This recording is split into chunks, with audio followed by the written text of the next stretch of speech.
paligid na malinis. Smoke free sa awit na ito'y pinababatid. Smoke free, tinig natin sa hangin na maghahatid, upang ang buhay natin ay di agad na mapatid. Ang sigarilyo maraming sangkap na kemikal, may lasong amoy masama sa kalusugan. Usok at abo parang ulap na itim, naglalakbay sa hangin, nalalanghap natin. Pag-iosip babe, maaari pang bawasan. Kung kaya mo rin lamang ay tuluyan ng iwasan. Para sa kabataan, magandang kinabukasan. Walang gastos, sakit, polusyon ang kalikasan. Smoke free ang hangin at paligid na malinis. Smoke free sa awit na ito'y pinababatid. Smoke free, tinig natin sa hangin na maghahatid, upang ang buhay natin ay di agad na mapatid. Smoke free ang hangin at paligid na malinis. Smoke free sa awit na ito'y pinababatid. Smoke free, tinig natin sa hangin na maghahatid, upang ang buhay natin ay di agad na mapatid.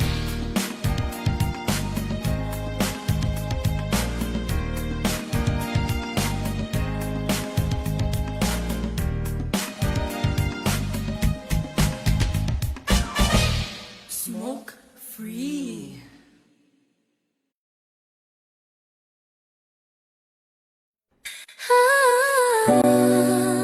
Listen up, feel the vibe so clean. Gotta go home, Dipper, baby, let's ride. Step in the store, feel the vibe so clean that I go home depot. Where the real ones win, that I go home depot. Where the real ones win, that I go home depot. Where the real ones win. Step in the store, feel the vibe so clean that I go home depot. Where the real ones win. Sa plana mabali, papunta mamot-tama. Alo pag wine na nagana, lamot tama mo to ba? Let's roll on deck, BB audio sa tunog. Home upgrade time bro, saglit lang to tuloy-tuloy. Presyo na matino, hindi mataas, hindi mabigat. Kesyo install namin choice mo, walang sa gabal. TV ref speaker, lahat nandito sa spot. Quality sa masa pero swag sa bawat gamit mo brat. Yeah, that's right. Let's go. This good every day, kaya chill ka lang. Sa Dalaga Home Depot, sure ka, walang sablay. Kaya save more, live. It's better. Panalo bawat bili. May freebies pang kasama. O diba ang dali? Astro na DB Audio, tunog at gamit solid. Para sa iyong tahanan. Para sa iyong tahanan, we keep it real and quality. Yung pakinggan mo, kung hanap mo ay tibay, dito ka na tumapat. Service on point, hatid namin laging tapat. Hindi kailangan fancy, basta tama at swak. Sa humakinang at fresh kami ang magpapasigla. Kaya bitbit mo pamilya, ibigan buong tropa. Daraga Home Depot, dito ka talagang uwi na masaya. Astro DB Audio, Daraga Home Depot, yo, that's the flow. Sa Daraga Home Depot, panalo bawat bili. May freebies pang kasama. O diba ang dali? Astro na DB Audio, Astro na DB Audio, tunog at gamit solid. para sa iyong tahanan. Para sa iyong tahanan, we keep it real and quality. Sa Home Depot.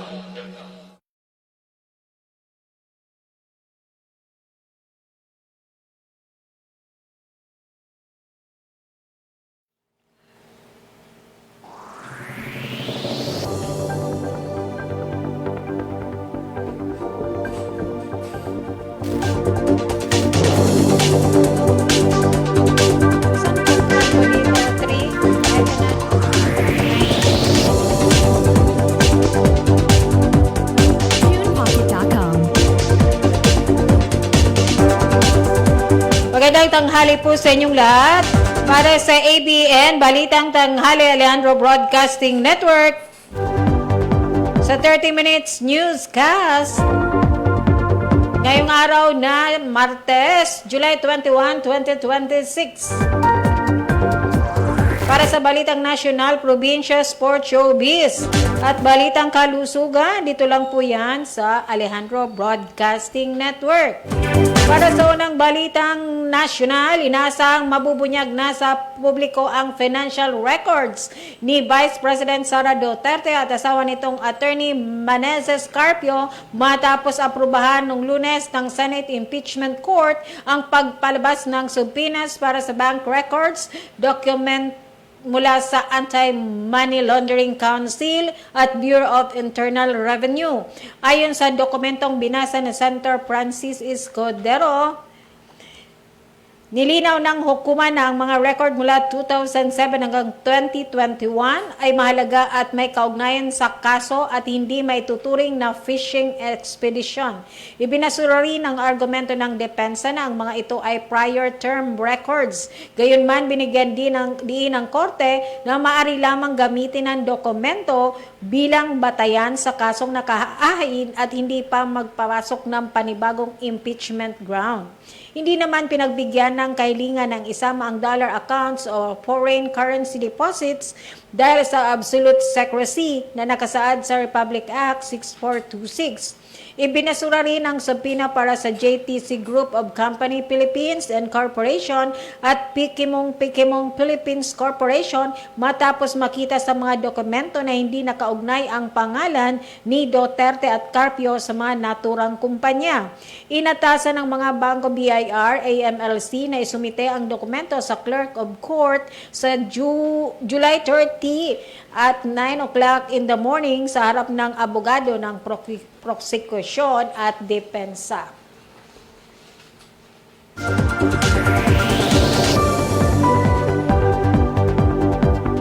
Pangalawang balitang nasyonal, bumagsak ang trust rating ni Pangulong Ferdinand Marcos Jr. sa 28% habang matatag sa 58% ang trust ni Vice President Sara Duterte. Sa July 2026 survey, inilabas na Pulse Asia Research Incorporation kahapon ang national approval at trust ratings ng Pangulo ay parehong bumaba ng 7% habang ang kanyang disapproval ay tumaas ng 5% at 7% ang itinaas ng kanyang distrust ratings.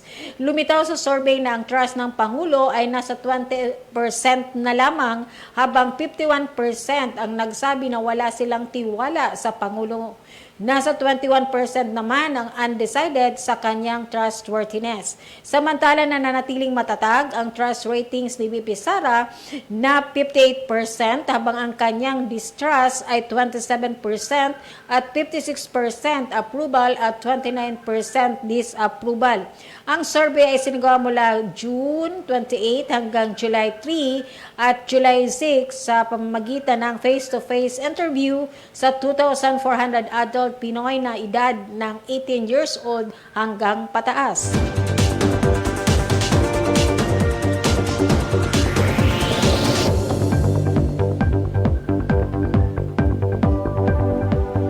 Para sa karagdagang balitang nasyonal, sinita na Senate Committee on Environment and Natural Resources Chairperson Senator Raffy Tulfo ang naging pahayag ni Department of Health, Environmental and Occupational Health Division Chief Dr. Gabriel Borlongan na wala umanong direktang epekto sa kalusugan ng mga mamamayan ang mababahong landfills. Sa hearing committee, kahapon tinanong ni Senator Raffy si Borlongan kung may datos ba ang DOH sa mga sakit na posibleng makuha ng mga taong nagtatrabaho sa landfill areas, kung saan may posibilidad na ma-expose sila sa mga toxic at contaminated chemicals gaya ng mercury. Dito ay personal na inamin ni Borlongan na wala silang routine monitoring at surveillance sa mga ganitong kaso. Inamin din niya na base sa mga local at international na pag-aaral, maaaring ang magdulot ng infectious disease at abnormality sa immune system ang pagka-expose sa mga naturang chemical. Dahil dito sinabi ni Senator Raffy na tila walang sapat na paghandang ginagawa ang gobyerno ukol sa naturang issue. Iminungkay rin niya na pag-aralan ang pagkakaroon ng sapat na gamot sa mga barangay para sa mga nasabing sakit, bagay sa sinang-ayunan ni Borlongan. Sinabi ni Borlongan na tama ang punto ni Senator Idol na ang prolonged exposure sa mga toxic waste gaya ng hydrogen sulfide at maaaring matrigger ng asthma at iba pang respiratory diseases na lubhang mapanganib sa kalusugan at nararapat lamang na agarang aksyonan.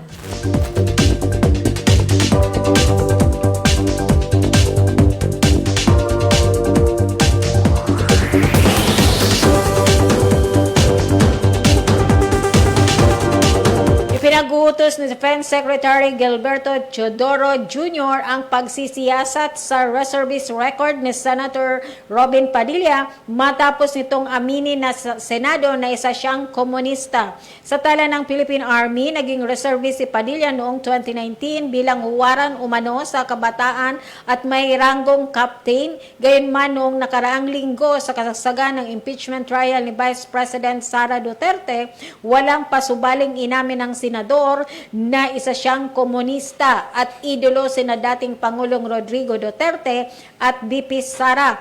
Ayon sa panuntunan ng Armed Forces of the Philippines Reservist Program, sinumang makagawa ng kabalintunaan at maaring mapatalsik gaya ng nangyari kay dating Cavite Representative Kiko Barsaga na tinanggal bilang reservist.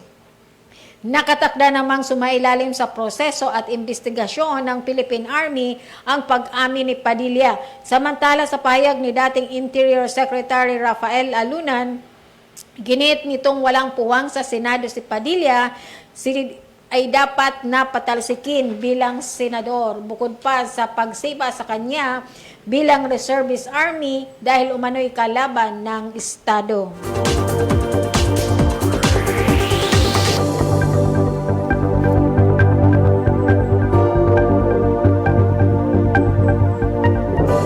Time check, it's already 12:36 in the afternoon. Isang tauhan ng Philippine Navy ang nasugatan matapos hampasin ng baton sa ulo ng isang miyembro ng Chinese Coast Guard sa Ayungin Shoal, West Philippine Sea kahapon.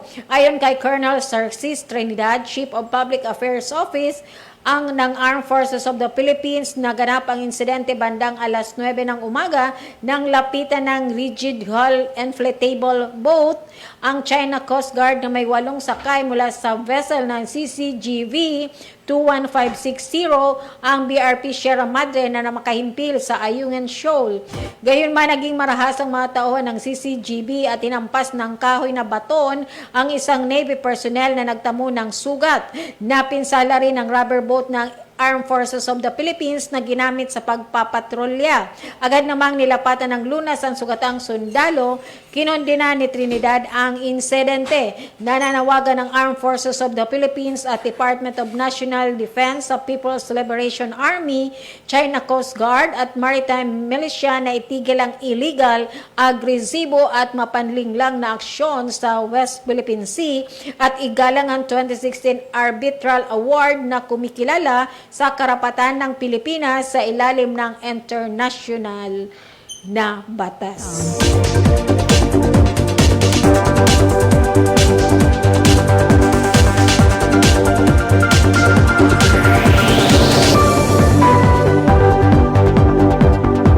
Karagdag balitang tanghali, umiling ang ilang transport group sa bansa hanggang 2 pesos dagdag pasahe ay nagbabala na at magdaraos ng panibagong nationwide transfer strike kung hindi mapagbigyan ng kanilang kahilingan. Ayon kay Manibela Chairperson Mar Balbuena, hindi sapat ang 1 peso fare increase lamang dahil hindi pa anya nila mababawi ang kanilang lugi simula noong Marso. Ganito rin naman ang hiling ni Actor President Libay de Luna na magpaunlak ng panayam sa radyo at sinabing kahit 1 or 2 pesos taas ng pamasahe ay malaking tulong na sa kanila. Kapwa rin sila nagbabala na magdaraos ng panibagong transport strike kung magpapatuloy ang pagtaas ng presyo ng produktong petrolyo. Ayon kay Balbuena, pinag-isipan nila kung anong araw isasagawa ang tigil pasada. Nasa 100,000 drivers at operators nationwide ang inasahan nilang dadalo sa transport strike. Dagdag pa niya, nakatakda silang makipagpulong ngayong araw sa Land Transportation Franchising and Regulatory Board upang talakayin ang hiling nila sa taas pasahe. Sa kanyang panig, sinabi din ni De Luna na minomonitor pa nila ang sitwasyon at kung magpapatuloy ang pagtaas ng presyo ng langis ay mapipilitan silang magdaos ng transport strike.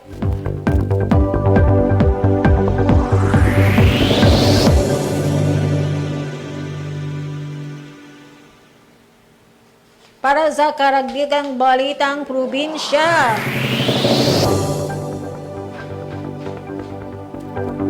karagdagang balitang probinsya, ilang oras matapos matagpuang patay ang guro ng Ateneo de Naga University Grade School sa loob ng bahay nito sa Deca Homes, Wistanza sa Barangay Pacol ng lungsod nito, agad na aresto kahapon ng mga pulis ang suspect sa Barangay San Cirilo, Pasacao, Camarines Sur. Nakakulong na at inihanda ng patong-patong na kaso laban sa nahuling suspect na kinilalang sa alias Jason. Nasa hustong gulang at residente ng naturang lugar dahil sa pagpatay sa guro na kinilalang si Lizelle Permale na may live-in partner. Sa panayam kay Captain Arnel Azanya ng Police Station 4 ng Naga City Police Office, naging madali ang kanilang investigasyon at paghuli sa suspect dahil sa tulong ng komunidad ng Barangay Pacol na nagbigay ng kopya ng kanilang CCTV footage at sa mga nagturo sa kinaroroonan ng suspect. Nakumpirma rin ang nagkakailan lang ng salarin dahil sa nakunan din ng CCTV camera sa bahay mismo ng biktima ang kamay ng suspect na may tunang galawin nito ang CCTV. Pasado alas 6 ng gabi ay nahagit din ng CCTV camera ang paglabas ni Jason sa bahay ng biktima bago natagpo ang patay ang huli sa loob ng kanilang kwarto na hubot-hubad. Sa pursuit operation ng mga pulis ay inabutan ng suspect sa kanilang barangay at agad itong inaresto. Lalo pang tumibay ang ebidensya laban sa suspect makaraang mabawi ng mga pulis sa posisyon nito ang cellphone, iPhone tablet, mga ATM cards at iba pang gamit na kinumpirmang mga ng kinakasama na pag-aari ni Lizelle. Sa integrasyon sa larin, inamin ito na pinatay niya ang guro sa pamagitan ng pagtakip ng unan. sa mukha hanggang sa hindi na makahinga. Samantala, inihintay ng pulisya ang resulta ng autopsiya sa bangkay ng babaeng guro upang mabatid kung nagahasa siya dahil hubot-hubad siya nang madatnan ng rumespondeng mga pulis sa kanyang tahanan.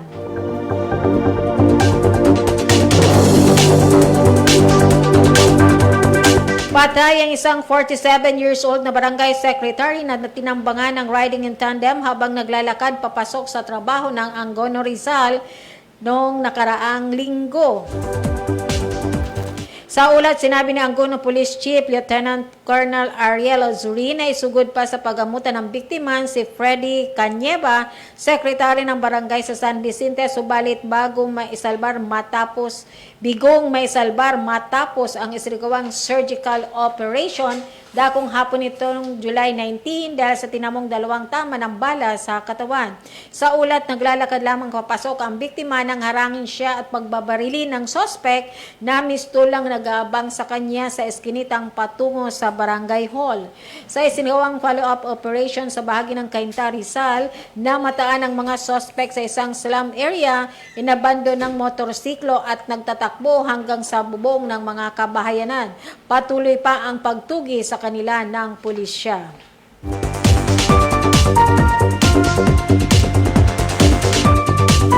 TunePocket.com. Karagdagang balita ang probinsya, 3 sa mga nalalabing kasapi ng nabuwag na Bangsamoro Islamic Freedom Fighters ang sugatan matapos nilang atakin ang mga sundalo sa isang detachment sanhi ng umaatikabong engkwentro sa Talitay, Maguindanao del Norte. Ang pag-atake ay kasunod sa pag-detonate naman sa isang homemade bomb malapit sa armored combat vehicle na nakahimpil sa gilid ng Army outpost sa barangay Litanang Sheriff Saidona Mustafa, Maguindanao del Sur, na inihagis ng 2 BIFF members na nakilala sa pangalang Salik Enzo Mungkas at Alimuddin Amin Gibar. Sinabi ng mga opisyal ng Philippine Army 6th Infantry Division at ng Maguindanao del Norte Provincial Police Office sa mga mamamahayag na nasa 15 armadong terorista ang nasigapang papalapit sa Army Detachment ng 12 Mechanized Company sa barangay Mangay, Talitay. Bunsod nito, agad nakipagpalitan ng putok ang mga sundalo sa detachment at napigil ng mga BIFF terrorists na tuluyang makalapit at makapasok sa kanilang lokasyon. Napilitan naman na magsiatras ang mga terorista matapos masugatan ng 3 kasamahan na sina Omar Mudi Barinso, Udin Sangkay Batua at Andong Aliman Badrudin ng kanilang binitbit sa pagtakas.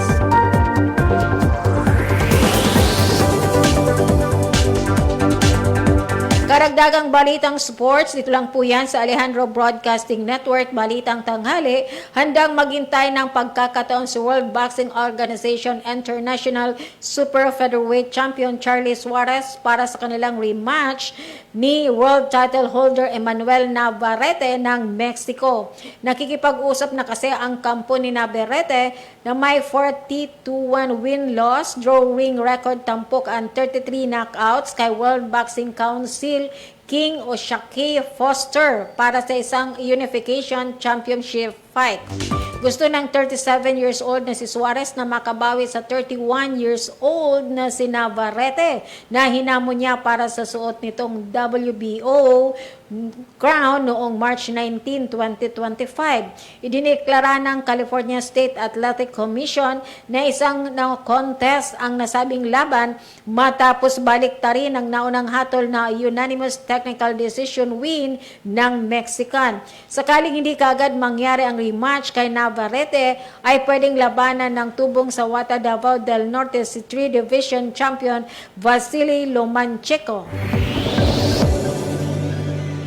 Karagdagang balitang showbiz, nakahanap ng isang bagong tahanan si Ruro Madrid sa Tondo, Maynila. Sa naturang lugar kasi nagtitaping ng Hari ng Tondo na pinagbibidahan ni Roro at Dennis Trillo. Ayon kay Roro ay talagang mainit ang naging pagtanggap sa kanila ng mga naninirahan sa lugar. Kapag hindi nakasalang sa eksena ng mayroong pagkakataong pinapakyaw ng aktor ang paninda ng naglalako ng mga pagkain sa lugar. Hanggang sa maliit na bagay na pwede kaming tumulong sa kanila. Si nanay na laging ilalabas ng mga tinda ay ginagawa at pinapakyaw ko ang tinda. Yan ang sabi ni Ruru. Tapos pamamigay ito sa set kasi parang in the way kahit papano sa mga residente na naistorbo. Samantala si Rocco Nasino naman ay gumanap bilang kontrabida sa bagong serye ng Kapuso Network. Umiwas na umano ang aktor sa pagkikipagkaibigan sa mga kasamahan sa proyekto.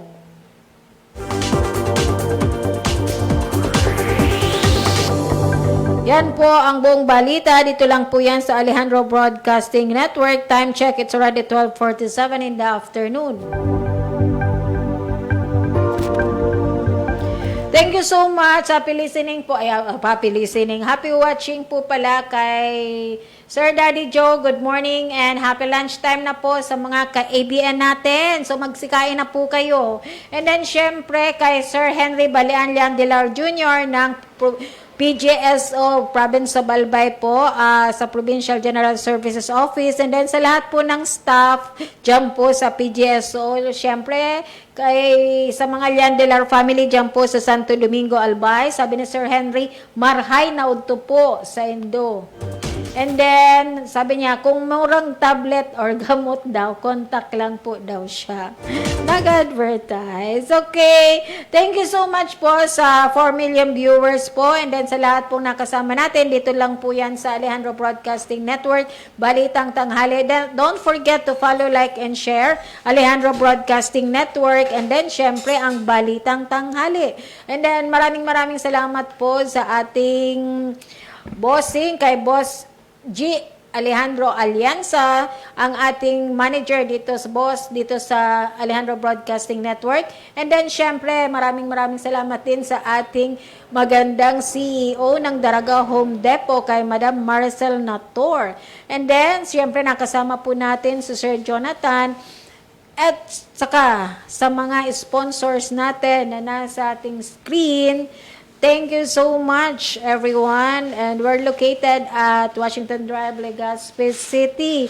And then, happy birthday pala kay Jolan De Luna ng Lakag, Daraga, Albay. And then, sa lahat po ng my birthday, happy birthday. Abangan niyo po ulit ang Balitang Tanghali sa Thursday, 12 to 1 in the afternoon. Nakasama niyo po ang inyong lingkod, Jessica Marceliana. Maraming salamat po. God bless everyone.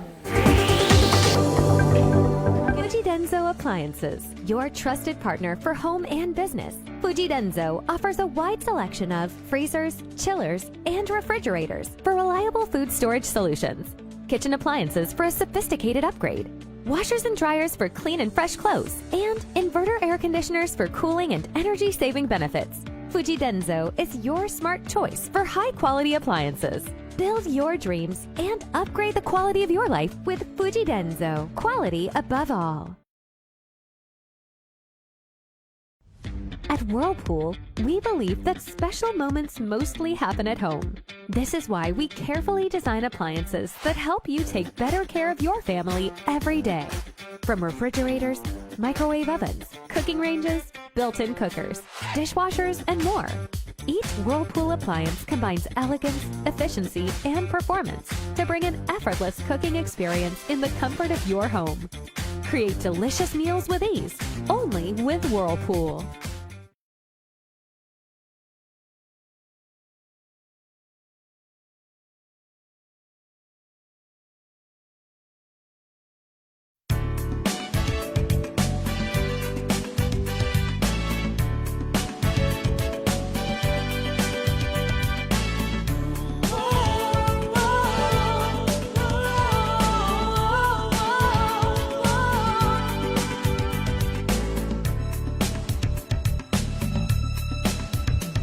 Sadyang